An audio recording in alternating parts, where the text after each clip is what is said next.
с нашия водещ втори пореден ден на театралния фестивал Словото, сила и необятност Иван Иванов. Здравей, Иване! Здравейте! Би ли ни споделил твоите впечатления в ролята ти на водещ? Относно организационната дейност, наистина е на доста добро ниво. Целият колектив е много сплотен и ръководителите са много отговорни. Като най-точно казано като водещ, доста горещо се чувствам в този костюм, но това не е от значение, защото всичко върви по мед и масло. Също така те виждаме и като актьор, не само водещ. Би ли ни споделил коя е любимата ти пиеса, в която участваш и така, в която не участваш? Любимата ми пиеса, в която участваме, е Гераците, защото жанр е доста в десетката, наистина.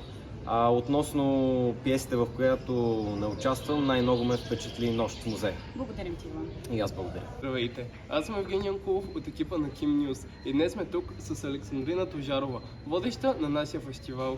И първият ни въпрос е: какво е чувството да си водеща вече втори ден? Чувство да си водещ на такова мащабно и прекрасно събитие наистина ми дава много адреналин. Преди всяко излизане на сцената се чувстваш, все едно излизаш за първи път, но всъщност вече публиката просто те познава. Наистина това е едно прекрасно изживяване и за мен е чест, че откривам вече 2 дни театралния фестивал. Също така те виждаме и като актриса. Сподели ни впечатленията си от твоята любима роля. Аз участвам в много роли, в много пиеси по-скоро. В много образи се преобразявам, но може би една от любимите ми е именно в пиесата "Притури се планината".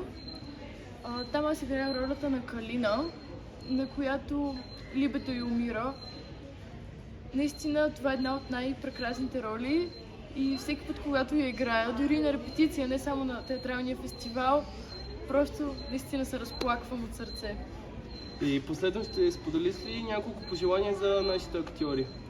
Пожелавам на всички участници в националния многоезичен театрален фестивал Словото, сила и необятност много успех, късмет и още повече мотивация за следващата година. Благодаря ви, че тази година бяхте част от нашето прекрасно събитие. Благодаря ти, Александрина. Небето е малко като кърпа. Небето